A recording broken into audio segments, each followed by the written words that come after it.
Ay ito po, buksan ko itong electric fan para dun sa mga nasa bahay na nanonood.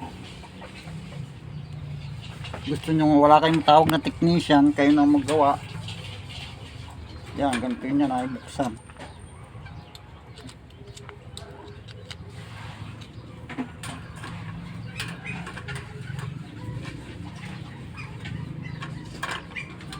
Wala kayong matawag na technician, gusto nyo gawin, linisan o gumana, makikita nyo dito. Ipakita ko sa inyo. Hirap itong clip nya eh, tanggalin. Yan. Ito pabalik yun, kapag ganun o ganun ang ikot.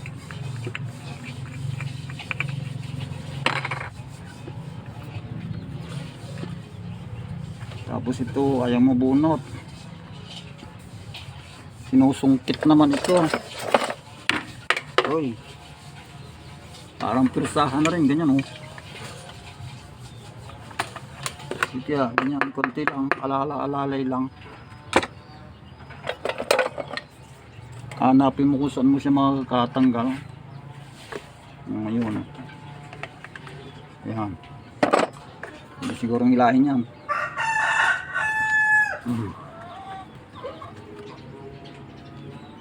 Medyo matigas talaga,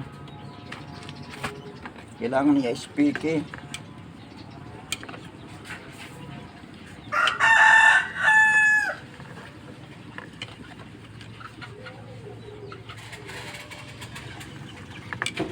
Malambot lang yung paypay niya, yung mismong ilis niya.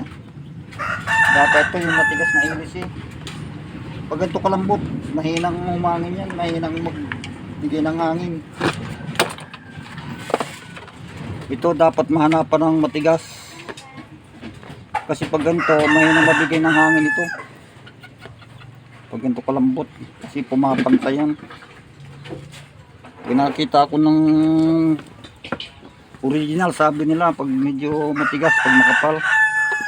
Ito kasi manipis lang ito.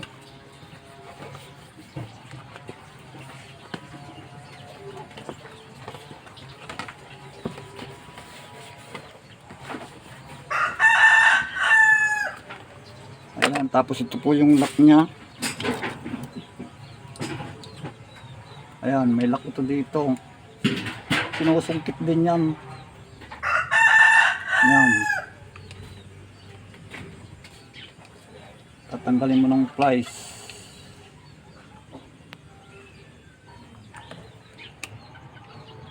Medyo matagal gumawa talaga nito eh.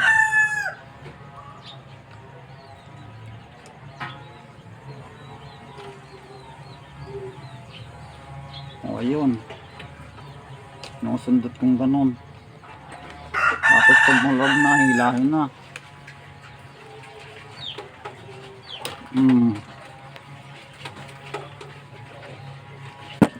Tapos kukuha tayo ng magnet, didikit sa magnet para hindi mawala yung mga pisa. Dapat may magnet.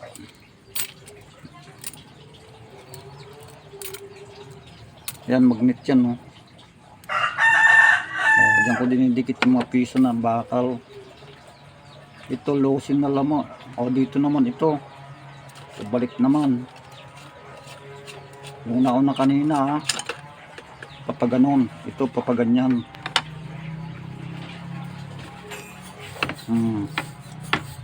Mamaya na linisan ng gusto. Kung naman kailangan niya dito, Philip. Kung gusto niyo bunuan ito sa bahay nyo, walang linisan na gumagala, ayun, kailangan niya linisan, o di kaya gawin kung ano man yung sira.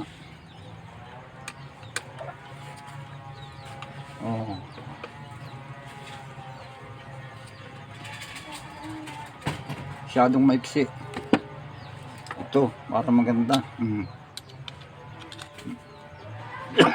Naku, inuubo na ako.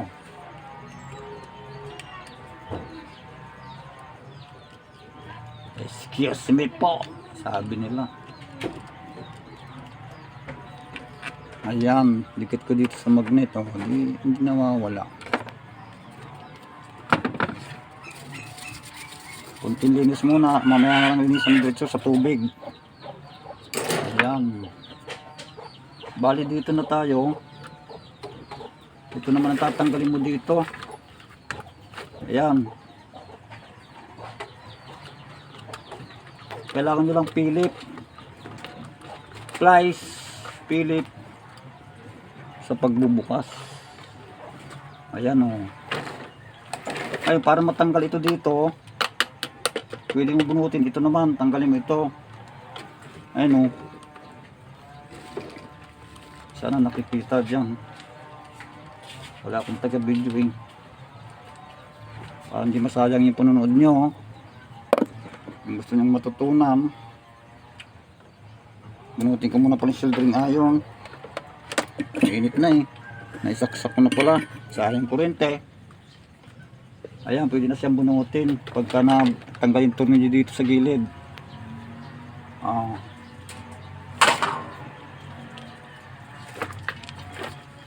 Ayan. Pwede natin siya ikahiga dito para magaling repairin. Ayan.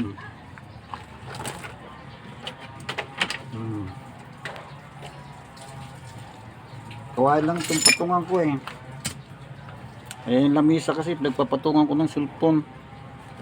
Ayan, mataas naman kasi dyan. Ayan dito. Bali ito po, ayan no. Kita kaya dyan? Hindi kaya sobrang layo. Ayan, dapat na kunti. Pwede rin ang pilip dito. Ayan. Pero mainap siya dyan, ayan o.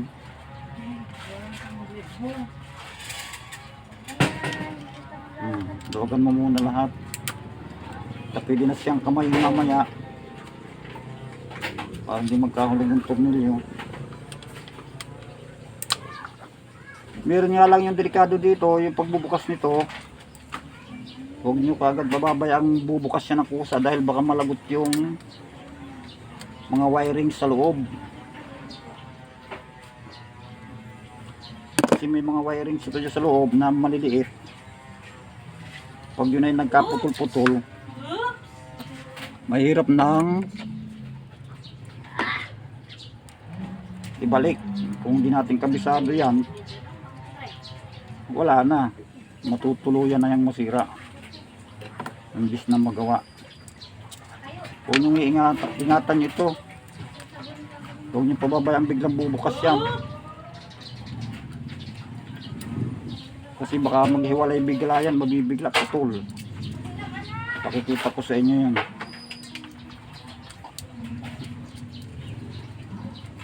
Hintayin nyo lang ha, panoorin nyo lang ha. Yung mga disditong mag ayos. Ayan, dito ba, dito titingnan nyo ito. Ito muna, dahan-dahan. Ayan. Pwede na bunutin yan, yan. Yan ay itsura sa loob niyan. Ito yung sinasabi ko, dandahan nyo dahil itong wire na ito, yung direksyon nito ay maliit ang koneksyon nito. Buhok lang. Pag hindi mo iningatan yan dyan, may mapuputol doon na maliit, gabuhok lang siya. Wala na natin, hindi na natin magagawa yan. Sisira na siya. Masutulan. Ayan. Ito na pong video ko na ito para lang doon sa mga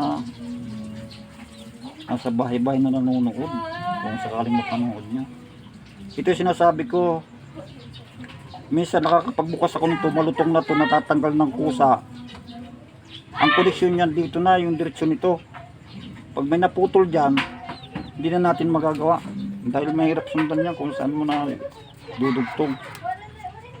Ay kung mahina ka maghinang, wala rin, hindi mo mahihinang. Maliit lang kasi ito eh, ano. Gabuhok lang. Ito ang iniingatan ko na magkaputol. Kadalasan nagbubukas ako nito, malutong na itong tali. Nasubukan ko na yung naputulan ako dyan. Yan yung pinapaingatan ko sa pagbubukas. Tapos ito yung sinasabi ko na may pum. Ito dapat sa loob. Yan o. Nakikita ba? Yan. Ito yung nilalagyan ng langis. Ngayon wala na siyang pum sa loob o. Dapat may pum ito. Wala akong pum din dito. Nasa na kayo mga pum dito. Ubusan na pala ako.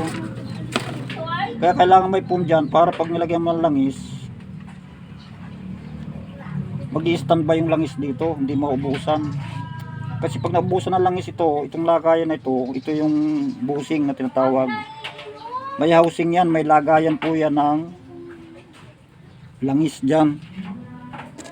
Bearing.